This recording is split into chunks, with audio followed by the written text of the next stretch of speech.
ఇప్పుడు ఇన్ని విషయాలు చెప్తున్నారు, మీరు తెలంగాణలో వస్తారా మేడం? వస్తాం, అదే చెప్పిన ఇంతమందికి, అదే చెప్పిన. ఇప్పుడు ఇంకా కొత్త రాజకీయ శక్తులు వచ్చినాయి కదా మేడం, మీకు ఇంకా కాంపిటీషన్ పెరిగిపోతుంది కదా. ఏ కొత్త రాజకీయ పార్టీ? కవిత వచ్చింది కదా మేడం, టీఆర్ఎస్ వస్తుంటది. షర్మిల వచ్చిపోలేదు, గట్ల కవిత వచ్చిపోతుంది. షర్మిల అంటే ఈ ప్రాంతానికి కూడలు, బట్ ఆమె ఇక్కడనే పుట్టి పెరిగినామె కదా, ఇంపాక్ట్ అందులో కేసీఆర్ కూతురు, ఓకే ఇంపాక్ట్ ఉంటుంది కదా మేడం.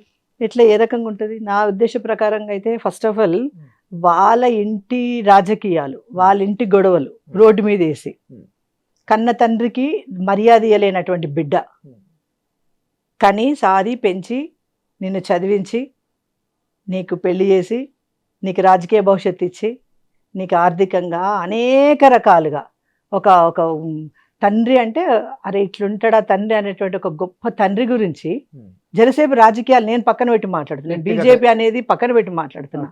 ఒక మహిళగా కేసీఆర్ గారిని మేము దగ్గర నుండి చూసినటువంటి ఒక మహిళగా తను బిడ్డకు చేయాల్సిన దానికంటే 100 రెట్లు ఎక్కువ చేశాడు.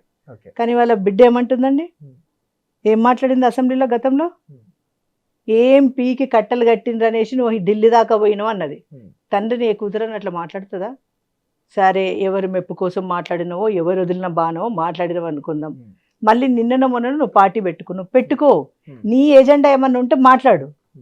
కానీ తండ్రి గురించే విమర్శ పెట్టి ఏం చేస్తున్నామే జయలలిత లెవెల్లో నేను కూడా ఈ రాష్ట్రానికి ముఖ్యమంత్రిని అవుతా అని. అంటే ముఖ్యమంత్రి కాదు మేడం, తెలంగాణకు నేను అమ్మలాగా చేయాలనుకుంటున్నాను ప్రకటించుకుంది. మస్తు అమ్మ అవుతుంది. ఇవాళ తండ్రికి బిడ్డలు తల్లులే, గుర్తుపెట్టుకోరి. తండ్రి అనేవాడు బిడ్డకి ఎట్లయితే తండ్రి అవుతాడో, బిడ్డలు అనేవాళ్ళు కూడా ఒకానొక టైంలో తండ్రికి తల్లులాగా ఉండాలి, అంత మంచిగా చూసుకోవాలి. కానీ ఈ వయసులో తన మీద నువ్వు వేస్తున్నటువంటి బురద ఏంటిది? నీ మాటలేంటి? మారిపోయినట్టుగా మేడం కేసీఆర్. అవును, మరి నువ్వెందుకు మారిపోయినావు? ఓకే, మరమనిషి ఆయన అయిండు, మరి నువ్వేమైనావు? ఆయన మరమనిషి అయిండు, ఓకే, మరి నువ్వేమైనావు అంటున్నా. అందుకే సామెతలు ఒట్టుకు బుట్టలే. తల్లిదండ్రులు అయితే లక్క అయితే పిల్లలు రాళ్ళు అనేసి, రాళ్ళు అనడానికి నిదర్శనమే ఇలా కవిత అని చెప్పి నేను అంటా ఉన్నా.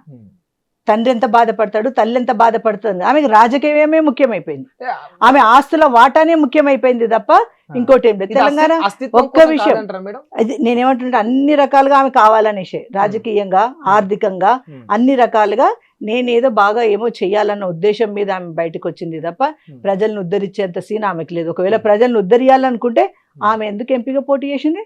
నీకంటే ముందు బతుకమ్మలో ఎత్తుకొని బోనాలు ఎత్తి తెలంగాణ ఉద్యమంలో ఎంతో మంది పనిచేసిన వాళ్ళు ఉన్నారు కదా, వాళ్ళకి ఎవరికి ఇవ్వకుండా మరి నువ్వెందుకు తీసుకున్నావు? నువ్వు మెదక్ నిజామాబాద్ పార్లమెంటుగా ఎందుకు ఎంపిక నిలబడ్డావు? ఎందుకు జాగృతి అధ్యక్షురాలు నువ్వెందుకున్నావు? నీకంటే ముందు నుంచి బోలెడు మంది మహిళలు ఉన్నారు అందులో, వాళ్ళకి ఎందుకు ఇవ్వలే అవకాశాన్ని? మళ్ళీ అవును, మరి ఇప్పుడు నువ్వు ఇప్పుడు పార్టీ పెట్టినావు కదా, పార్టీ అధ్యక్షుడు నువ్వు ఉండకు. నీకు దమ్ము ధైర్యం ఉంటే బీసీల గురించి కూడా మాట్లాడుతున్నావు కదా, నువ్వు మహిళల గురించి బీసీల గురించి ఏం ఉద్ధరిస్తా. నీకు దమ్ము ధైర్యం ఉంటే, నీకు చిత్తశుద్ధి ఉంటే, నువ్వు ఏదో రాష్ట్రాన్ని ఉద్ధరియాలనుకుంటే ఫస్ట్ నీ పార్టీకి అధ్యక్షులుగా ఒక బీసీ మహిళని చేసి చూపెట్టు నీకు దమ్ము ఉంటే. ఇవన్నీ ఉత్తుత్త మాటలు చెప్పేసి కొప్పేసుకొని ఇక మొత్తం జయలలిత లెవెల్లో స్టైల్ కొడితే కుదరదు. ఇక్కడ తల్లిదండ్రి గురించి ఎప్పుడైతే ఎవరైతే తప్పులుగా మాట్లాడిరో ఈ సమాజంలో, ఏ బిడ్డ అయినా కావచ్చు, ఏ కొడుకైనా కావచ్చు, తల్లిదండ్రుల గురించి తప్పులు ఎవరైతే మాట్లాడిరో అసలు చీడ పురుగులు సమాజంలో, గుర్తుపెట్టుకోండి. అంటే ఒక విషయం మేడం, ఒక మహిళగా మీరు చెప్పండి, అంటే పర్సనల్ గా తను కూడా చెప్పిన అంశాలు ఏంటంటే, ఇక్కడ అంటే మగవాళ్ళ డామినేషన్ ఎక్కువ ఉంది, నన్ను అణచివేసిండ్రు రాజకీయంగా, పార్టీలో, నన్ను వ్యక్తిగత జీవితంలో కూడా నన్ను ఇంటికి పరిమితం చేయాలని చూసిండ్రు మా అన్న తండ్రి కలిసి అని చెప్పే విధంగా చూసినాం. నేను ఏమంటున్నానంటే అది నిజమా కాదా అనేది కావచ్చు కాకపోవచ్చు, కానీ నువ్వు వాళ్ళని తీసుకొచ్చి రోడ్డు మీద వేస్తున్నావు కదా. నువ్వు నీ అన్నని ఏదన్నాను ఈక్వల్, నువ్వు మీ అన్న సమానులే. ఇక్కడ ఏ రకంగా చూసినా ఆడ మగ తేడా లేదు. నేనైతే ఇదైతే ఒకటి చెప్తా, ఆడబిడ్డలా మోపిల్లలా కాదు, అందరం సమానమే. ఇక్కడ ఎవరేం తక్కువ కాదు. ఆడపిల్ల అయితే బలహీనరాలు, మోపిల్లోడు అయితే బలవంతుడు కాదు. ఆడపిల్ల చాలా బలవంతురాలు. ఏ రకంగా చూసినా ఆలోచన విధంలో కానీ, పనిలో విషయంలో కానీ ఏది కూడా గొప్ప ఆలోచన గట్టిగా ఉంటారు అంటే మహిళలే ఉంటారు ఇక్కడ. నేనేమంటున్నా, నువ్వు నీ అన్నతో నీ బావతో ఏం కొట్లాడు. నీ ఇంకో తమ్ముడు ఉన్నాడు కదా, బంగారు తమ్ముడు సంతు అనేటోడు, ఆయనతో ఏం కొట్లాడు. కానీ నీ తండ్రిని నువ్వు వాదిస్తున్నావు చూసినావా, తండ్రి మీద అభియోగాలు చూస్తున్నావా? ఇవాళ నేను వేరే పార్టీలు ఉన్నా కాబట్టి నేను ఇంతకెక్కువ మాట్లాడలేను. వాళ్ళ అహంకారమే. ఇవాళ కేసీఆర్ గారు అహంకారపూరితమైనటువంటి వ్యవహారంలోకి పోయినందుకు ఆయన ఓడిపోయిండు తప్ప ప్రజలకి ఏం చేయలేక కాదు. చేసే కాడికి చేసిండు, బాగానే చేసిండు ఆయన.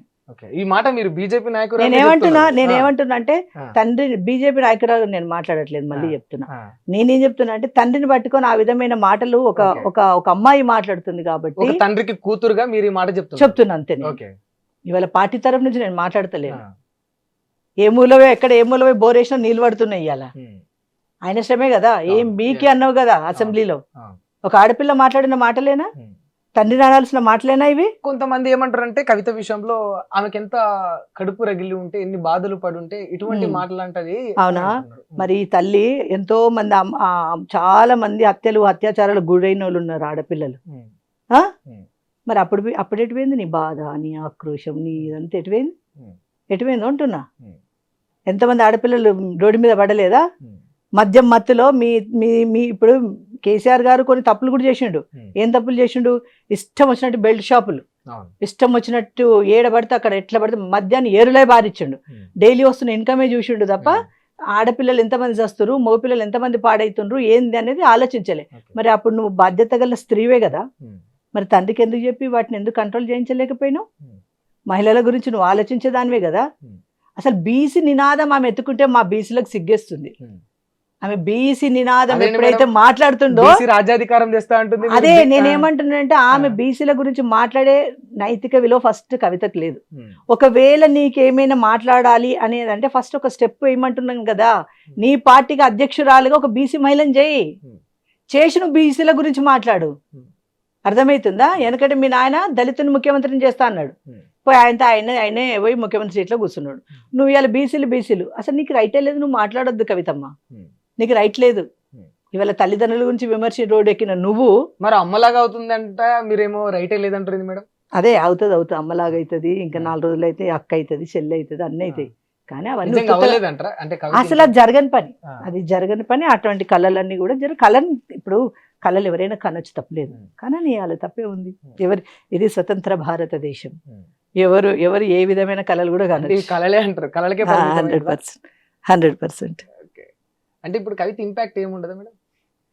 ఏముంటది ఏమో మరి చూద్దాం, రానున్న రోజుల్లో చూద్దాం. మీ ఒపీనియన్ ఏంటి? అంటే ఇప్పుడు ఏ కారణాల చేత ఇట్లా పార్టీ పెట్టి ఇంత ముందుకు వచ్చిందంటారు? ఏమి లేదు, ఒక ఆడపిల్ల ఒక గట్టిగా ఒక నిర్ణయం తీసుకొని వీళ్ళని భూస్థాపితం చెయ్యాలని ఒక కంకణం కట్టుకుంది అనుకోండి. ఆమె ఎంత బాగుపడుతుందో నాకు తెలియదు, కానీ ఏ ఆడపిల్ల అయినా కానీ ఒకరి మీద కక్ష, ఏ స్త్రీ అయినా ఎవరి మీద అయినా కక్ష పెట్టి వీళ్ళని భూస్థాపితం చెయ్యాలి, వీళ్ళు నన్ను ఇట్లా చేసిరు కదా, నేను వీళ్ళని ఎందుకు గొరగాకుండా చెయ్యాలని కనుక ఒక ఆడపిల్ల నిర్ణయించుకుంటే 100% అది అవుతుంది. అట్లా ఈ రోజు పార్టీని, టిఆర్ఎస్ పార్టీని మొత్తము భూస్థాపితం చేయాలని నిర్ణయం తీసుకుంది ఆమె. అది మాత్రం కొంతవరకు సక్సెస్ అవ్వగలుగుతుంది. ఈమె సక్సెస్ అవుతుందా లేదని నేను చెప్పలేను, కానీ టిఆర్ఎస్ పార్టీని మాత్రం కొంతవరకు అయితే భూమిలోకి పాత పెడుతుంది, అది మాత్రం క్లియర్. అంటే నిజంగా అంటే స్త్రీలకు అంత 100% ఎంత మంచి చేయాలనుకున్నప్పుడు అంత మంచి చేయగలుగుతారు. స్త్రీ అనేటువంటి ఒక గొప్ప అమ్మ హృదయం ఉన్నటువంటి స్త్రీ. సేమ్ టైంలో ఎవరి మీద కక్ష అనేది వచ్చింది అనుకోండి, ఇక రాక్షసులు ఎక్కడో చూడాల్సిన అవసరం లేదు, వాళ్ళని చూడొచ్చు, మమ్మల్ని చూడొచ్చు, వాళ్ళని మమ్మల్ని. ఇప్పుడు మరి కవితలో ఆ అమ్మ లాంటి మంచితనం ఉందా, లేకపోతే ఆ రాక్షసురాలే ప్రస్తుతం? రాక్షసురాలే అంటారా? ప్రస్తుతం రాక్షసురాలు. ఎందుకంటే తండ్రి గురించి మాట్లాడడం అనేది, ఎందుకంటే ఏది అవునన్నా కాదన్నా తెలంగాణ ఉద్యమాన్ని నడిపించినోడు, మా తెలంగాణ రాష్ట్రానికి ఆయన ముందు కూడా పనిచేసిన ఆయన, రాష్ట్రాన్ని తెప్పించిన ఆయన, అటువంటి ఒక గొప్ప నాయకుడి గురించి ఏది పడితే అది మాట్లాడడం కొంచెం మాలాంటి వాళ్ళకి కూడా జీర్ణించుకోలేకపోతా ఉన్నాం. ఓకే సార్, అంటే ఒక నిజంగా అంటే ఈ తెలంగాణ సామాజిక వర్గానికి చెందిన వ్యక్తిగా లేకపోతే ఒక బీసీ బిడ్డగా మీరు చెప్పండి మేడం, నిజంగా మరి భారతీయ జనతా పార్టీ బీసీలకు న్యాయం చేస్తుందా? 100% చేస్తుంది కాబట్టి కదా ఇలా చాయ్ వాళ్ళ బీసీ కదా ఇవాళ ప్రధానమంత్రి అయింది. ఇంకేం కావాలో మీకు చెప్పు. ఎవరు ఇలా దేశానికి ప్రధానమంత్రి ఎవరు ఉన్నారు? బీసీయే కదా, నరేంద్ర మోడీ గారే కదా. మరి ఇంకేది ఇంకా బీసీలకు న్యాయం చేయందే మోడీ గారు వేసి ప్రధానమంత్రి. సెంట్రల్ లో మోడీ గారు ఉన్నారు, ప్రైమ్ మినిస్టర్ అయ్యారు. బట్ స్టేట్స్ విషయానికి వచ్చేసరికి నిజంగా దక్కాల్సిన వాళ్ళకు దక్కట్లేదు. ఎందుకు దక్కలే? లాస్ట్ టైం వరకు కూడా బండి సంజయ్ ఒక బీసీ బిడ్డ కదా, రాష్ట్రానికి అధ్యక్షుడిగా చేయలేదా? ఇవాళ కేంద్ర సహాయక మంత్రిగా లేడా? ఇప్పుడు బీసీ బిడ్డ బీసీ ఉంటే మళ్ళీ 4 ఓసీలు ఉంటారు అనేది. అంటే ఇప్పుడు కేంద్రంలో 2 మంత్రి పదవులు, కేబినెట్ లోనేమో మన కిషన్ రెడ్డి గారు ఉన్నారు, ఇప్పుడు సంజయ్ గారేమో సహాయక మినిస్టర్ ఉన్నారు, మళ్ళీ ఇప్పుడు అధ్యక్షుడేమో ఇక్కడ రామచంద్ర గారిని చేశారు కదా. అంటే ఇప్పుడు అన్ని కులాలను చూడాలి కదా. మొన్నటి దాకా అయితే సంజయ్ ఉండే కదా, కాబట్టి ఈసారి మళ్ళీ ఒక బ్రాహ్మణ్ బిడ్డకి ఇవ్వాలన్న ఆలోచనతో ఇచ్చినట్టున్నారు. అందులో రాష్ట్ర అధ్యక్షుడు చాలా సౌమ్యుడు, ఒక అడ్వకేట్. ఆయన అవసరాన్ని బట్టి ఆయన విజృంభించగలుగుతాడు, కూల్గా ఉండగలుగుతాడు. కాబట్టి మంచి అనుభవం ఉన్నటువంటి ఒక వ్యక్తి గొప్పగా నాయకత్వం వహించగలుగుతాడని నమ్మకంతో ఇవ్వడం జరిగింది. మీరు సంతృప్తి ఉన్నారా మేడం బీజేపీలో? 100%. నేను అంటే వాస్తవానికి ప్రొఫెషనల్ గా మేడం అని అడుగుతా, అంటే ఒక తమ్ముడు లాగా అడుగుతున్నా, నాకు వాస్తవం చెప్పండి, నిజంగా సంతృప్తిగా ఉన్నారా? చాలా చాలా ఆనెస్ట్ గా, అంటే మీ గుండెలో నుండి లేదు వస్తున్న లేదు మాట లేదు అనేది? 100% భారతీయ జనతా పార్టీలో చిన్న దగ్గర నుంచి పెద్ద వరకు నాకు అక్క అనేటువంటి ఒక గొప్ప గౌరవం, ఉమ్, వయసుతో పరిమితం లేకుండా ప్రతి ఒక్కరికి కూడా విజయక్క అనేటువంటి గౌరవం. ఉమ్, పార్టీలో అనేక పదవుల తీసుకొని ఈ రోజు కూడా ముఖ్యమైన కార్యక్రమాలల్లో మళ్ళీ నన్ను ఇన్వాల్వ్ చేసి నారీ శక్తి వందన్లో కూడా ఉమ్, నన్ను కో కన్వీనర్ చేసి మొత్తము ఎంపీలు మొత్తం 17 పార్లమెంట్లలో పాదయాత్రకు కూడా నేనే ఇన్ఛార్జ్ ఉండి కార్యక్రమాలు చేయడం, ఇదంతా కూడా పార్టీ గ్రూప్ రాజకీయాలు ఎక్కువ కదా మేడం బీజేపీలో. గ్రూప్ ఇప్పుడు రాజకీయాలు తెలంగాణ అనేది- విషయానికి ఒక మాట, ఆ, ఈ తెలంగాణ విషయానికి వస్తే బండి సంజయ్ గారిది ఒక మాట ఉంటది, అరవింద్ గారిది ఒక మాట ఉంటది, రామచంద్ర గారిది ఒక మాట ఉంటది, రగన్న లైనే వేరే ఉంటది. అంటే ఎక్కడ కూడా వీళ్ళందరూ కలిసికట్టుగా ఒక నిర్ణయం తీసుకొని ఒక దాని మీద పోవడం ఎప్పుడు కూడా చూడం బీజేపీలో.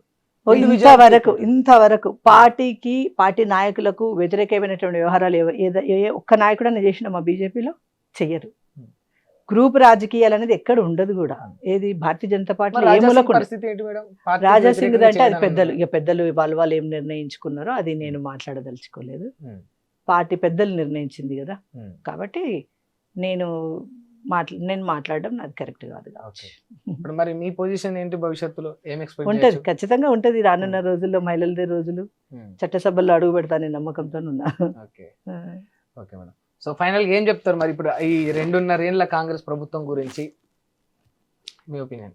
నాది ఒకటే, ఏంటంటే ఇవాళ రేవంత్ రెడ్డి గారు అనేక వాగ్దానాలు ఇచ్చి తెలంగాణ ప్రజల్ని, అంటే కేసీఆర్ ఏమో ఈతాకేసి తాటాకు తీసిండు, ఈ మనిషి వచ్చేసి ఏమో ఈతాకేసి తాటి చెట్టుని వీకేసిండు. అంటే జనానికి వట్టి మాటలు, జనాలను మోసం చేస్తూ ఉన్నారు ఈరోజు.